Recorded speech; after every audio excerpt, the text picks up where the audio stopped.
It's a lot of moving parts. Yeah, that's what I was saying earlier, that like as soon as it's broadcast out, it just adds all of this complexity. Yeah. Okay, we are live now. To come in, just sign up. Yeah, the faster way. Yeah. Come on in. Come in, just You sign can up. sign up at the end. Yes.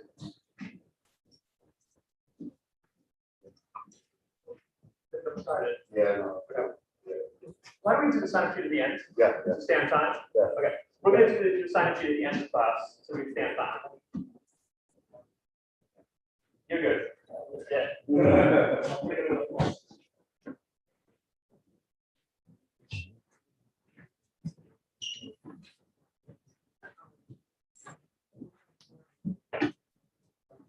All right. Oh, gosh. How was sleep? Good, Yeah. good. Perfectly. Yeah, it's a nice quiet, it's a really quiet hotel room. You know, it's kind of hit or miss when you're in Manhattan. Is it going to be a lot of street noise or not? But it's real quiet. Still technically only 50%.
Okay, welcome everybody.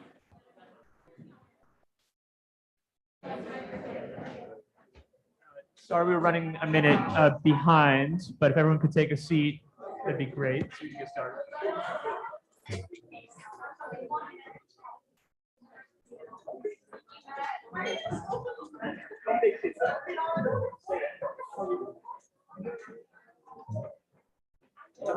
Okay, everybody, thank you for coming.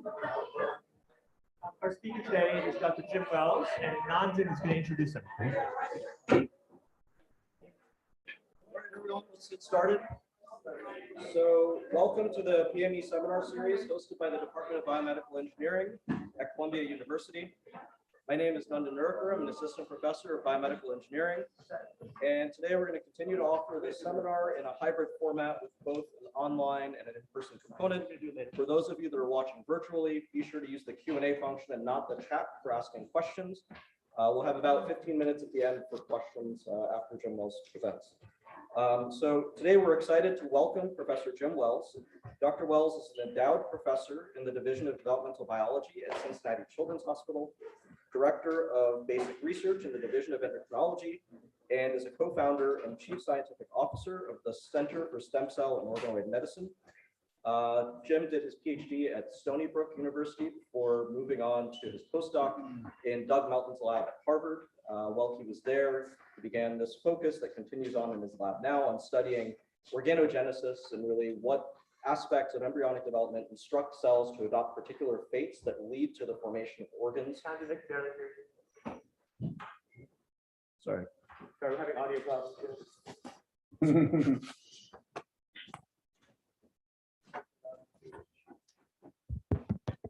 Okay, well, I'm gonna just stand closer. Hopefully everyone here can hear me because I generally project well. So Jim then continued on to Cincinnati in his own lab where he continued these efforts to understand the genetic and molecular basis of how cell fates are determined, leading to organ formation. And about a decade ago, is this better? I don't know. Okay. Mhm. That focus expanded into the use of reprogrammed cells and the development of organoid approaches to ask some of the questions that are not particularly tractable to ask in model organisms. And I think part of what makes me such a fan of this work is that within the organoid field, you'll see that much of the motivation for what they do is really coming from that background in embryogenesis and developmental biology. But they really use the organoid as a system to access questions that the embryo just doesn't offer you access to. So with that, we're excited to welcome Jim Wells.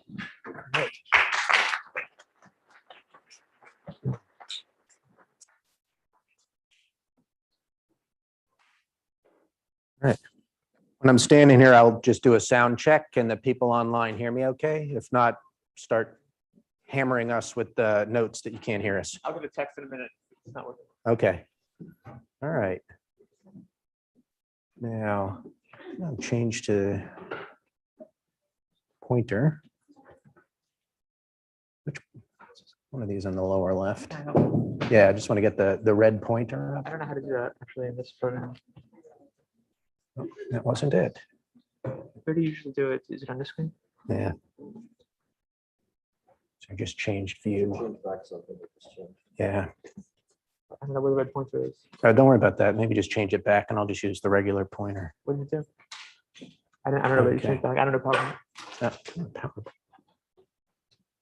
All right. Let me try that again. Right to left. Yeah.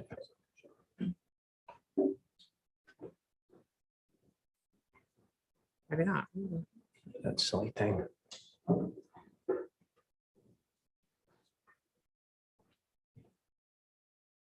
Right. I saw it over there. Right.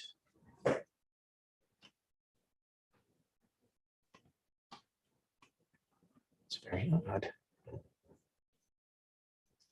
Oh, here we are. Okay. Let's try it again. All right, that's better. I'll just stick with this. All right, sorry about that. There's a lot of moving parts up here. So I can't get the pointer working on this side.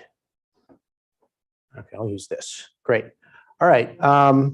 So sorry about that. I really appreciate the invitation from Nandan and Ed, and it's really exciting for me to be here to try to convince you that developmental biology basically is an engineering question as much as it is a developmental biology question. So I always start with the most important slide first. I really work with an amazing group of scientists from undergrads, grad students, postdocs, and clinical fellows. Okay. I'll talk about the individuals who contributed to the work all along the way. Of course, I want to thank the funding sources, the NIH and Allen Foundation and Shipley Foundation. My lab really is focused on a number of different areas related to studying developmental biology. One of our favorite model organisms now actually are humans. Yeah, while they're not very good model organisms, once they're up and walking about, we can generate stem cell lines from humans, pluripotent stem cells. And what my lab does is we try to set up systems that allow us to study how organs are made in humans using stem cell biology. And one thing we've become really interested in lately is trying to generate these structures called organoids, where we can actually at will engineer both tissue, cell, and as well as genetic complexity into these organoids that we grow in a petri dish. And we can then study human diseases. We can look at mutations that impact human biology. And setting up these systems, we can end up with an array of different, what we call organoids. I'll tell you about what those are, that grow in a dish. And the general organ systems that we studied are in the gastrointestinal tract. So my lab now can generate human organoids that represent organs from the esophagus through the stomach, through the intestine, and down into the colon. And we use these to study developmental biology. How do organs come together? How do they form? To generate disease models. But also we can bank organoids and stem cell lines and share them with other researchers around the world so that they can do different studies. And lastly, what is certainly, I think, where the field will go in the future is we can do patient-specific drug testing on organoids and eventually use these for transplantation-based therapies.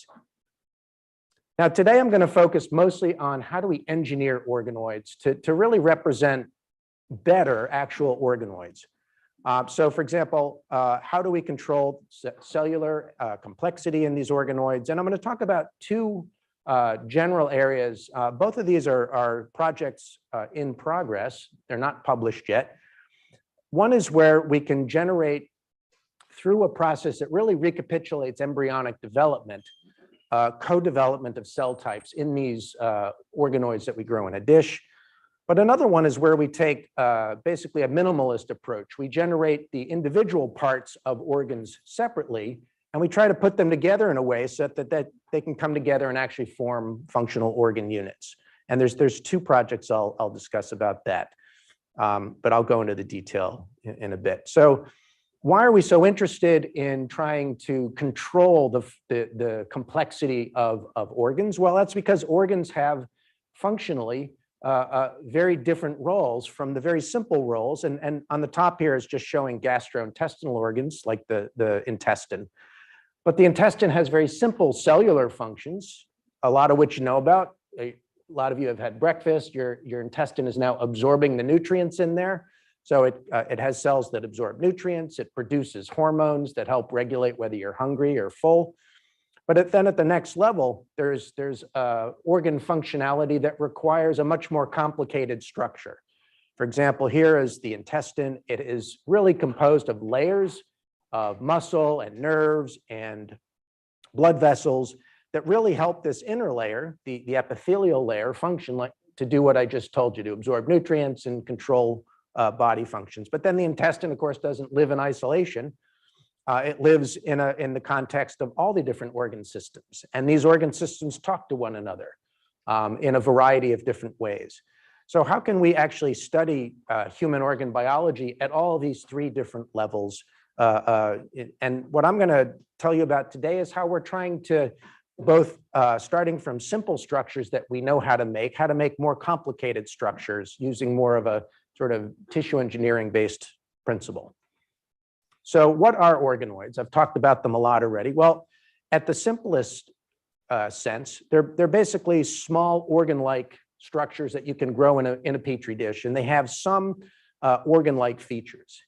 And you can make organoids either from taking a sample out of you and growing it in a petri dish, or you can make organoids starting from pluripotent stem cell lines. Now, the nice thing about organoids as compared to transformed cell lines or other things is that they actually have they have already multicellular complexity. So for example, in the intestine, you have intestinal stem cells, but you also have the functional units of the intestine, like the ones I already mentioned that absorb nutrients and whatnot. And these organoids actually have all these different cell types. They don't just represent one cell type, they represent quite a diversity. They should also have some of the basic tissue architecture of the organ to be called an organoid. And as I mentioned, they should have some function to represent the organ. So for that reason, they're actually a really nice starting point to try to study human biology in a way that we couldn't do it before. And they're being used widely in a variety of ways. Now, where they come from, there's two primary sources, which I briefly touched upon, where organoids come from. if you're lucky enough and you have clinical colleagues who can get you access to tissues, you can actually isolate for, in this case, intestinal stem cells and generate organoids from those. Now, these intestinal stem cells, of course, you need a surgical colleague who goes in and plucks out some of your intestine. And this area has been really pioneered in the lab of Hans Clevers and his colleagues. Now, we take a different approach, and we start with pluripotent stem cell lines that we have frozen down and can be pretty much used by any lab. This pluripotent stem cell line, pluripotent stem cells means that these are cells that can grow forever in a petri dish, but they have the ability to become every cell type of your body. And once you figure out how to direct them to become the cells you want, and in our case, to become intestine, you now can generate pretty much in any lab intestinal organoids from this cell line that you can pretty much order off the shelf. Now, both adult-derived from intestinal organoids and the ones that we make have a lot of really cool things you can do with them to study human biology. You can study organ development. You can study congenital malformations that happen in people. The adult organoids, you can study cancer biology. And again, these are all in ways using human cells that we weren't able to do before. So how do we actually make the organoids that I was just mentioning? And I think Nandan really pointed out well that this is all based on our fundamental understanding of how do organs form in the developing embryo. So this is just an example of mouse embryos shown here, starting with a blastocyst, which this little inside ball of cells here are essentially the equivalent of pluripotent stem cells. And then through a lot of decades of work from hundreds of labs around the world, people now understand how these cells can become the first basic building block of the embryo that have the 3 primary germ layers that go to make up all of the organs and cells of the body. Then these undergo a process of morphogenesis. And in this case, we're just focusing on the gastrointestinal tract. And then in this embryo, this yellow tube will actually give rise to all of the organs that you see on the right here. And again, decades of basic research in how this embryonic process gives rise to organs can now, at some level, be replicated in a petri dish starting from pluripotent stem cells, where this little clump of pluripotent stem cells can be directed into what would be called the gastrulating equivalent and make a cell type called endoderm. These can be tricked to undergo a morphogenesis to form these gut tubes that I just showed on the schematic. And these can further get directed to form these things called organoids. And again, from the esophagus through the stomach, all the way down to the colon. And all of these organoids really have some of the key features of the organs. And again, they're 3D, they have high complexity and very unique architectures, even though they kind of look like blobs here. If you actually look at them, they actually have a lot of complexity and they have some function. Now, this was sort of what we would call the first generation organoids that have been published in the last decade and a half or so. But that being said, these organoids, and all of them are missing really essential cell types. You know, they have some cell types, but they're missing others. And as you might expect, organs have a complexity of different cell types. So for example, if you look at our intestinal and colonic organoids, they're missing really important cells. Like for example, they don't have neurons, which help control contractions and peristalsis. They don't have an immune system, which of course, if you want to study disease in the GI tract, you have to have immune cells there because they're in part what are driving disease pathologies.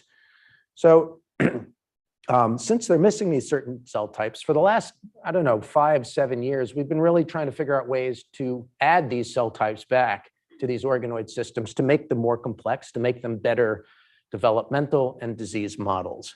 So the first example I'm going to talk about today is how we tried to figure out a way to coax the co-development of immune cells in one of our organoid systems in the colon.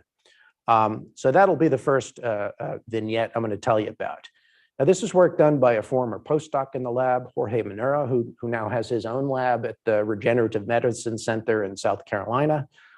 And what Jorge did is he figured out a way first to make colonic organoids through this directed differentiation of pluripotent stem cells. But then he also managed to figure out a way to get co-development of immune cells in these colonic organoids. So first, I'm going to tell you a little bit about how he made these colonic organoids.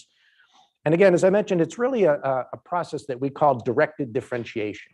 And again, it's meant to, in this case, recapitulate colon development. So what Jorge did is he first cultured pluripotent stem cells in a protein called activin, which tricks the cells to differentiate into this first step called definitive endoderm. He then treated them with activating ligands for the Wnt and FGF signaling pathways. And again, this is just replicating what happens in the embryo. But then what he figured out, what he needed to do to cause these cells to form a colon rather than an intestine was he activated a pathway called BMP. Now, this actually was work done in Cliff Tabin's lab, which I don't know if Nandan's read that paper. It was so long ago, I think you were probably in grade school. But this was Drusilla Roberts and Cliff Tabin figured out that BMP is an important factor to toggle a cell away from intestine and toward the colon. So using these developmental principles, he managed to develop colonic organoids. These are just the organoids shown here in these pretty colors. And the reason this organoid is more red is because it expresses a colon-specific gene called SATB2. And that's what distinguishes it from this one, which is an intestinal organoid. Now, what we also noticed is that already we were able to get co-development not just of the green-looking cells here, these are the epithelial cells. We also got development of these fuzzy blue cells here. This is another layer of the developing GI tract called mesenchyme. And even the mesenchyme between the intestinal organoid, we call HIO means human intestinal organoid, and the human colonic organoid, the fuzzy mesenchyme was also different. So I'm not going to give you a lot of details, but the mesenchyme around the colon was really more like colon mesenchyme, and the mesenchyme around the intestine was more like intestinal mesenchyme. So right off the bat, we have two of the key components of the developing organ. We have the inner layer, the epithelium, and the next layer out, this embryonic mesenchyme. So now you're probably looking at those and saying, well, they just kind of look like fuzzy blobs. They don't really look like intestine or colon. And I would agree with you, because at the end of our in vitro culture, which is about a month long, they really just kind of look like blobs. Even though if you cut them up and you look at cellular specific architecture, they're really pretty impressive. But just if you look down in a microscope, they're really not great. But what we did figure out is that if you take one of these organoids and you transplant it onto a vascular bed in a mouse, the blood supply of the mouse actually plugs into the organoid and it gives it an unlimited food supply. And if you do that and then you sew the mouse back up and let it go on its way, after about 12 weeks, an organoid that is about 1 millimeter in size actually grows to something that's centimeters in size. And if you look at one of these histologically, I don't know if you've had physiology yet, but if you've ever seen a picture of an intestine, a section of intestine, this looks pretty darn close to what an intestine actually looks like. So it's got these villus-like structures and crypts. It also has layers of smooth muscle, which help the contraction, help peristalsis. And so both by histology and by electron microscopy, it looks much more like an intestine. And at this point, it's now about 4 months old from the start of the experiment, which I know probably makes a lot of grad students cringe, thinking that each experiment takes 4 months to run. But it does take that long for these tissues to develop real organ features. And if you actually look histologically at these, they look a lot like the intestinal organoids look like intestine, as I said. They have nice villi and crypts. The colonic organoids have these blunted structures because colons don't actually have villi. And if you look at markers, the intestinal markers are all there as they should be. And the colonic markers are all there as they should be. In particular, this colonic marker SATB2 is only in the colonic organoid, but not in the intestine. The intestine has a cell type that doesn't exist in the colon called panacells. So there are panacells in the intestine, not in the colon. But then the colon has very colon-specific cell types. And this is really just meant to convince you that those little fuzzy blobs that we grew in a dish actually grow out into proper tissue that looks pretty close to what you would see in an actual person. So that's all well and good. This is just to summarize that work, and it was kind of published, but just to say that we get co-development of the inner layer of epithelium along with this mesenchyme, which gives rise to smooth muscle and whatnot. And at the end of the day, you have a pretty good structure. Again, all starting in vitro that represents something that looks a bit like an embryonic colon. But what Jorge also noticed, though, if he played around a little bit more with this step here, this activation of BMP signaling at this stage, he also got other cell types emerging in these organoids. And what those cell types really look like were immune cells. So what he did is he just analyzed both intestinal organoids and colonic organoids and found that the colonic organoids very specifically have a transcriptional signature, a transcriptional profile suggesting that they have immune cells that have co-developed with that colonic organoid. Again, strictly by manipulating that one very simple early step of BMP signaling. So as it turns out, so this is a colonic organoid that we've looked at different markers. All these little red dots here floating in the blue sea of mesenchyme are actually immune cells. And he confirmed that in a second way. So these are cells that were separated out using a method to basically do that. And he found that there are a bunch of different immune cells that he tricked to co-develop in these colonic organoids. So I'm not an immunologist. I never really understood half the words that immunologists say when I actually listened to one of their talks. So this was actually quite a heavy lifting bit of me having to learn immunology. So first, I wanted to figure out where do immune cells actually come from in the developing embryo. And as it turns out, immune cells come from a bunch of different places during embryonic development. There are 3 different waves of immune cell development. I'm not going to go into a lot of detail, but what we wanted, except that there's an early wave that happens around the time of gastrulation. And then a few days, this is showing mouse embryos down here. A few days later, there are other waves of immune cell development that come from different sites all over the embryo. So we wanted to really ask the simple question, what immune cell site was actually being replicated somehow in our organoids? But just to remind you, the organoids that made these immune cells are colonic organoids. And as it turns out, in the region of the developing embryonic colon is one of the biggest sites for immune cell formation. So it kind of made logical sense that the immune cells were coming from this region. So we just wanted to kind of wrap our heads around this a bit. So we looked at mouse embryos just to sort of get our bearings. And this is a whole mount stain of a mouse embryo. And this little region down here is the developing colon. And this is a mouse embryo, probably about midway through development.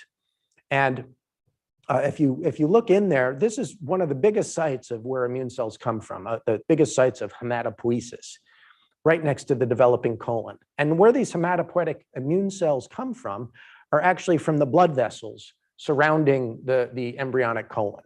These blood vessels, the inner lining of these blood vessels have a cell type called endothelium. And the endothelium actually is what's giving rise to a lot of the embryonic immune cells. And this is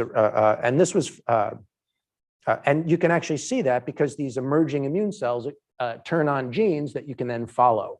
And that some of this work with RUNX1 was done from the Nancy Speck's lab.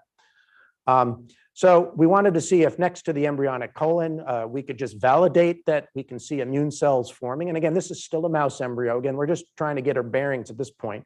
So in this case, the mouse embryo was stained green for blood vessels and red for these emerging immune cells, and then white for colon, or white for the gut tube. So you can see right next to the mouse embryonic colon, you see these green blood vessels emerging from these little red cells, these early immune progenitors. So, all right, we kind of had our bearings. We're in the embryo. We're like, all right, we kind of have a rough idea. We know where the immune cells are coming from.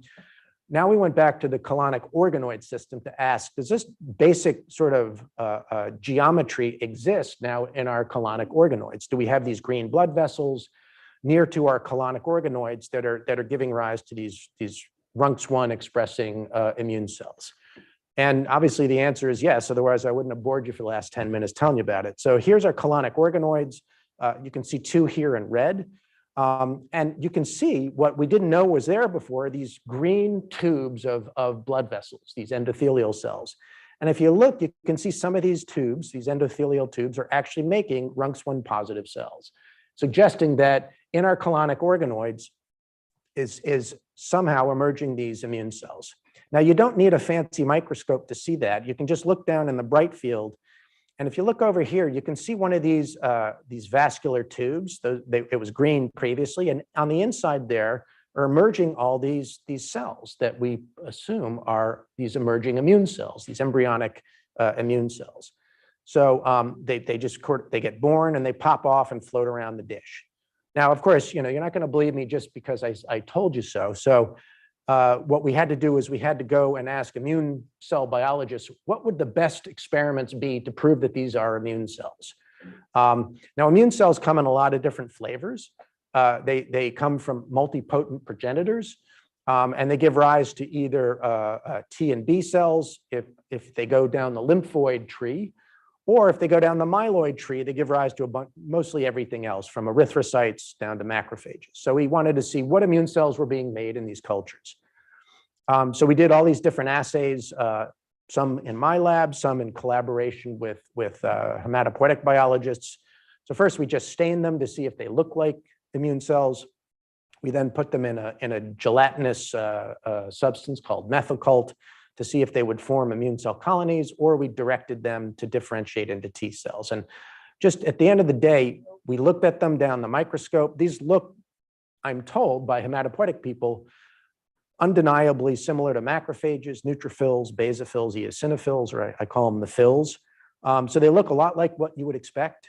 If we put them in that assay, this methylcult assay, they form these colonies that look like red blood cell colonies or macrophage colonies, and that's just quantified below here.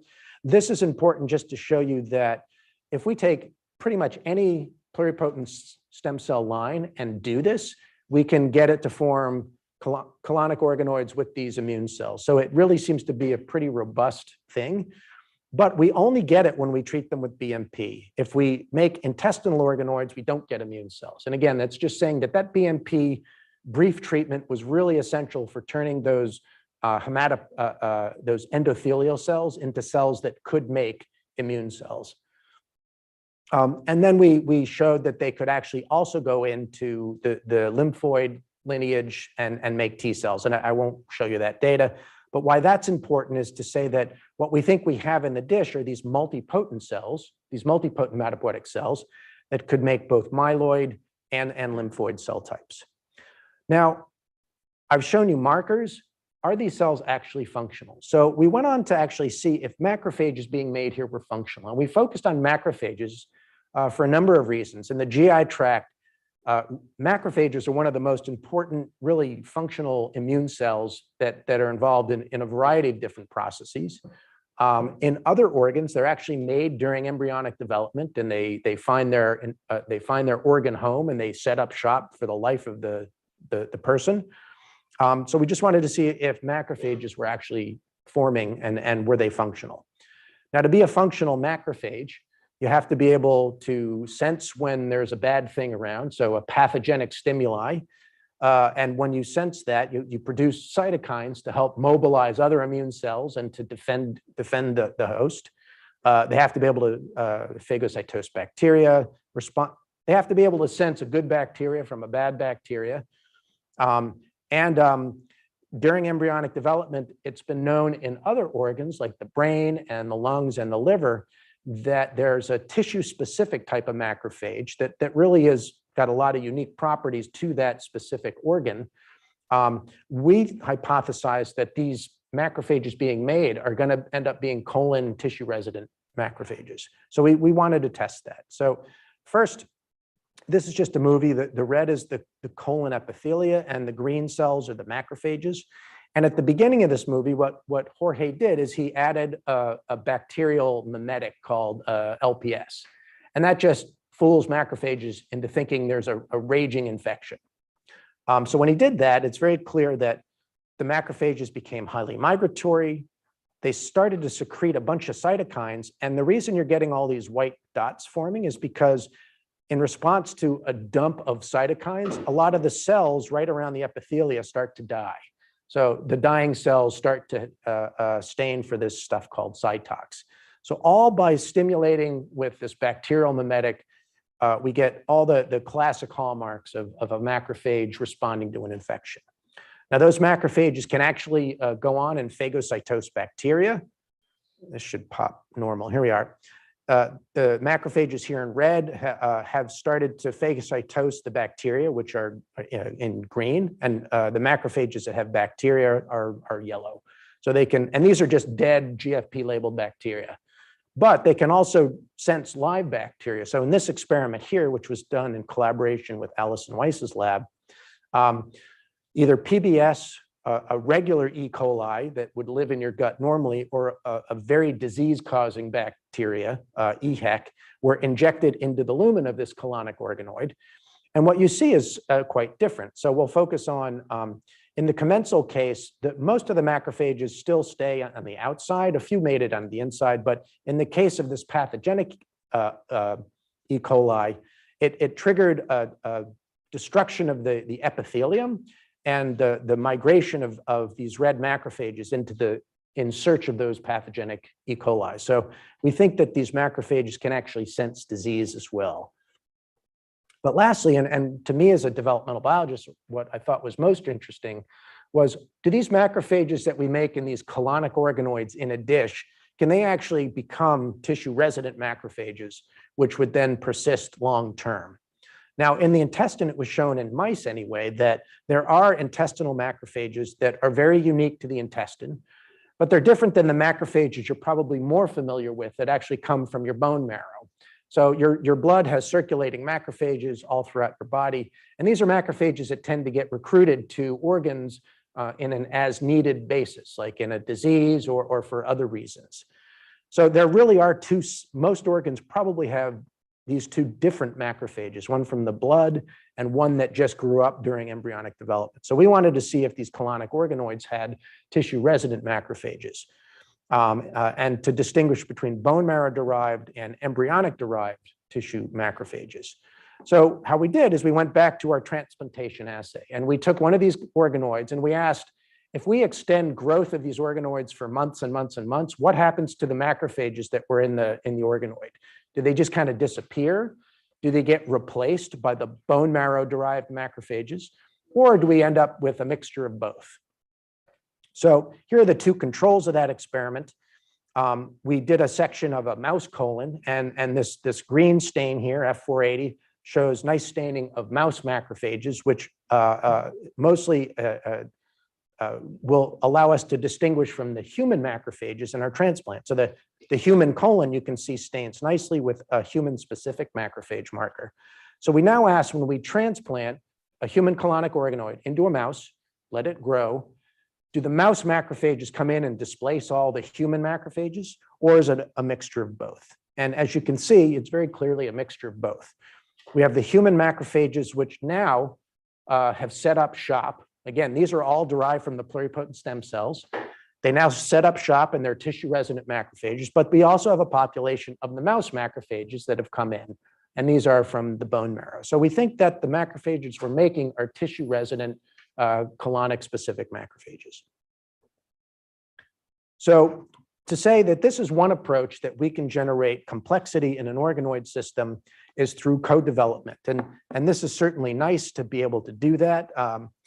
In this case, we were able to do it both. We can get co-development of the colonic epithelium, the mesenchyme, but also of some vascular cells that are able to generate functional immune cells that set up shop in the developing organoid. And the nice thing about that is that we can now use this organoid system with immune cells as a much better model for things like inflammatory bowel disease and colitis. And this is but also we can now start to screen for bacteria that might help reverse inflammation, things like that. So through building this in, it has become a much better system. Now, the last bit I'm going to talk about is, rather than hope that we can manipulate the system in a way to get co-development, wouldn't it be nice if we could just off the shelf make the individual cells first and then slam them together in a way to try to build complexity? Now, the GI tract, as I've already mentioned, is layers of complexity with the inside lining, the epithelium, smooth muscle. There are other layers of blood vessels and nerves and things like that. So we wanted to see if we could separate all the components separately and then generate complexity in vitro in a much more methodical and experimental way. So we started with a simple question first, starting with intestinal organoids, which already have 2 of the 3 components built in. So they have the epithelium and the mesenchyme. And what we wanted to ask is, could we build the 3rd layer? In this case, the neural system. Now, the reason we wanted to do that is that the nervous system of the gut, it's called the enteric nervous system, is actually the 2nd biggest neural network in the body. A lot of people call it the 2nd brain. It contains 500 million neurons and glia, and it controls essential functions from motility to absorption. And it's actually heavily impacted in GI disease, motility disorders, but also congenital malformations like Hirschsprung's. And it's basically organized in layers embedded within the muscle of the gut, and it helps to control peristalsis and these other things. So a former student in the lab, Mike Workman, asked, starting from the first 2 layers, an organoid that already had 2 layers, could he actually integrate and engineer a 3rd layer? And this is already published, but it's just meant to show you in the simplest case, can we start from cells isolated, made in a different petri dish and put them in, just as a proof of principle. And as it turns out, we could. On the left here is just another immunostaining, just to show the smooth muscle fibers in red and the neuronal fibers in green. And these are actually functional. If you look on the right here, here's an organoid and that we've triggered to undergo a peristaltic-like motion. And you can see this shmoo-looking thing is actually undergoing waves of contraction, very reminiscent of peristalsis. And in fact, we can inhibit the contraction by inhibiting the neurons, which means that the neurons must be talking to the smooth muscle to make that organ tissue contract. So at least in engineering one cell type into an organoid system, it seems that we can do that. So of course, we now wanted to ask, generally, can we do this even with our simple organoids that only contain one element, the inner layer?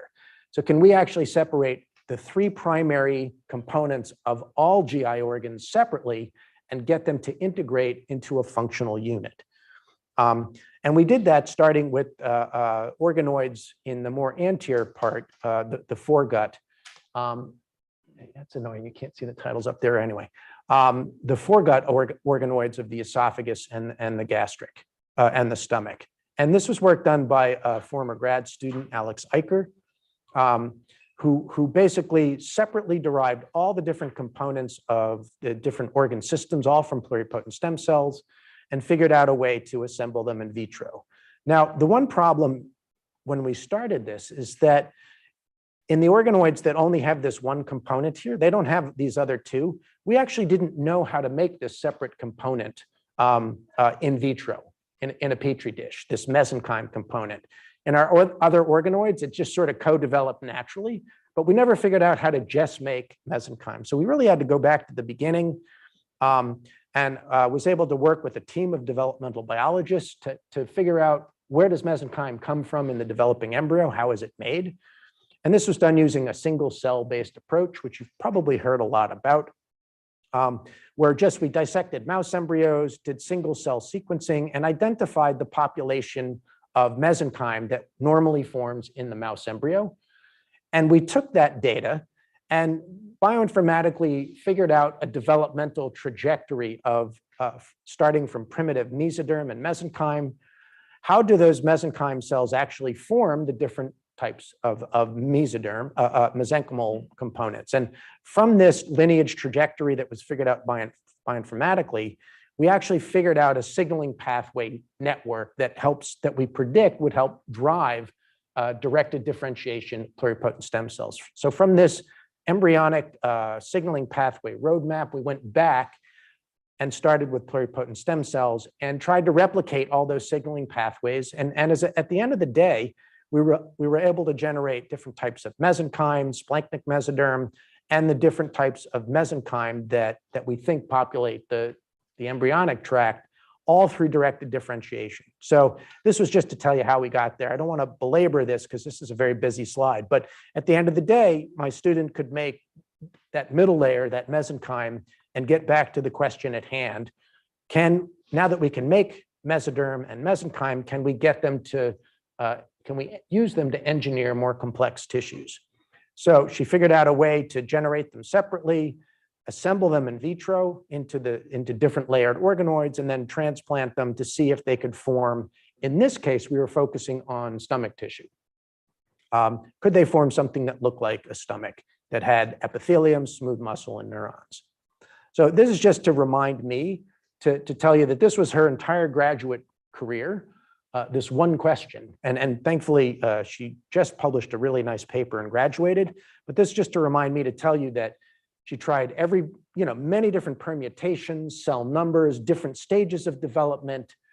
This was like a 2-year project just to get the right combination of cells together at the right time. And she would assemble them in vitro, transplant them, and then analyze the tissue. And this is just really kudos to her for a really courageous graduate project. Now, which I'm now going to summarize on one slide, which I'm sure is not appreciated. So anyway, starting from the 3 different components, if you just look at the epithelium, as I've already said, epithelium alone only forms a very simple stomach type epithelium, doesn't form a nice glandular stomach. If you add now on top of that the neural component here in green, those neurons can differentiate a bit, but they don't form a normal nice plexus surrounding the whole gut, which is kind of what you would expect. If we just add the mesenchyme component, the mesenchyme actually does, in red here, go on to form some disorganized smooth muscle. But importantly, you can see this little white sheet of cells here. The stomach epithelium is still very simple and not what it should be. But if she added all 3, you see something very different. You see beautifully organized layers of smooth muscle in red, innervated by these nice bundles of neurons in green. But what's really impressive is you see this gastric epithelium forming what really look like stomach glands. Now, you don't have to just believe me. If you actually look at a human stomach right around the time of birth, you can see very much the same architecture. You see layers of smooth muscle with bundles of neurons and this beautiful glandular epithelia here. And if you compare them head to head, they look pretty darn similar between there. And if you look at the individual cell types that you would expect to form in the stomach, the cells that secrete acid, that secrete the digestive enzymes, things like that, you get really beautiful differentiation of gastric glands in these engineered organoids that really are highly similar to human gastric glands. So now, are they functional? Now, one of the best measures of functionality of gastrointestinal organs, as I've already mentioned a few times, are the ability to mechanically contract, because it requires both the neural component, but it also requires a connection between the neural components and the smooth muscle. So are these able to do that? Well, right off the bat, if you dissect out some of those organoids and you just cut little tissue strips out of them, put them in a device that measures contractility, contractile force, you can see that right off the bat, they have some contractile force. These are just different organoids from different experiments. You can see a fairly periodic contraction. You can stimulate that contraction, which means you're stimulating directly the smooth muscle to contract using bethanocol. And you can see that the force of contraction will increase in a dose-responsive way. So that just shows that the smooth muscle appears to function. But the important thing is there a connection between the neurons and the smooth muscle? Well, if you look histologically, there's a certain cell type that called a interstitial cell of Cajal, which actually is kind of the pacemaker of the gut, that stains for a marker called c-KIT. Those appear to be present in our organoids. But the real question is, if we block neuronal activity, do the contractions go away? And more or less they do. So when we block or more or less, we can't, when we stimulate neurons to drive contraction, if we kill off the neurons and then try to stimulate them, we don't get contraction anymore. And that's just being shown here. What we did is we used a neurotoxin called tetrodotoxin. And if before tetrodotoxin, you get a nice contractile force. However, when we add tetrodotoxin and try to stimulate a contractile force, if the neurons don't function, we can't drive a contractile force. So that just means to say that there is a connection from the neurons to the contractions. We've also gone in and used highly specific neuronal antagonists for different subtypes of neurons, but that's another 20 minutes, which I really don't have. But suffice it to say, they appear to be functional. So I'm going to end now and just remind you of a little bit of ways that we're trying to engineer complexity, either through co-development, trying to trick our stem cell cultures to make as many cell types as possible through manipulations of the signaling environment. And that's good for some things, which I mentioned, like we could trick organoids to have an immune component. When that fails, I think a way forward for us in the future is to basically generate individual organ components and then separately add them at will when we want to build complexity. And as I just mentioned, we were able to do that in the case of stomach to generate a highly complex organ tissue, all from human pluripotent stem cells. And why this is important is because as we generate more and more complex organoid systems, we can do more and more complex biology with them. Of course, studying development, but we can also test how different drugs might impact organ function, both in normal and disease contexts. Okay, so I'm going to stop by thanking one of the most important cores that we have, the Pluripotent Stem Cell Facility, directed by Chris Mayhew. I want to thank my collaborators, which I've mentioned along the way, but in particular, Aaron Zorn, Mike Helmrath, and Taka Takabe, which are co-directors of our Organoid and Stem Cell Center. I also, I don't know if there are any postdocs in the audience, but I also want to float the idea that we have a faculty position open for postdocs who are hitting the job market.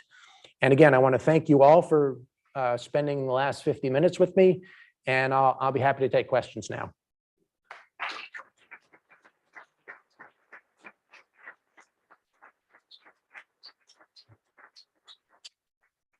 Thank you, Professor Wells. That was great. So before proceeding to the Q&A, I just want to point out this excellent slate of talks that we have through the rest of the semester, and in particular, bring to your attention next week's speaker on October 22nd, who's going to be Aaron Batista from University of Pittsburgh, talking about brain-computer interfaces and cortical function. So with that, we'll start with maybe some in-person questions and then sprinkle in some virtual ones along the way. Just raise your hand if you have them. I'll bring the microphone over.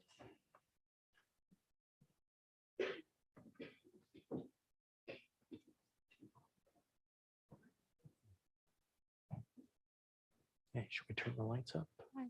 Hello. Hello. Hi. Hi. Sorry. Thank you for an incredible talk. I was just wondering if you could elaborate on the process of engineering the different cell types together. Like, do you just like put them together and then with different concentrations and different number, etc.? So more or less what you just said. So it's a little bit based on biology. So if you look at an organ, an embryonic organ, you might say, well, it seems like about half of the organ is made up of the mesenchyme and 30% is made up of the epithelium and 20% is the pre-neuronal thing. So we kind of start with that as sort of a guide, but in reality, it ends up being a little bit more empirical where, you know, Alex would just add different concentrations of each and different numbers.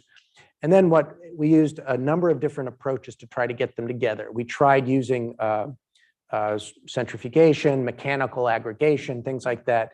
And every organ actually kind of requires a different way. In this case, we end up using basically mechanical aggregation. And once she hit on the right sort of percentages and ratios, it seemed to work well. But the problem is if you add too much of one cell type, they tend to outgrow everything. And the other thing was when you add the different progenitors together. at which stage, because as you can see, each progenitor, the endoderm, the mesoderm, the ectoderm, are derived in different stages. So which stage do you actually, which stage of this one do you add with that one? And that also was a little bit guesswork, a little bit whatnot. But generally, once you find the right stage that approximates when these cells would normally get together in the embryo, they do seem to then self-organize pretty well. And all organoid, the only reason we can study organoids at all is because of the amazing ability of them to self-organize into these structures. And that really is kind of, it's made me rethink how embryos form. Really, the embryo is just trying to get the right cells together at the right time and place. And then they start talking to each other and they know what to do. And that's all we're trying to do as well. Yeah, that's so interesting. Thank you.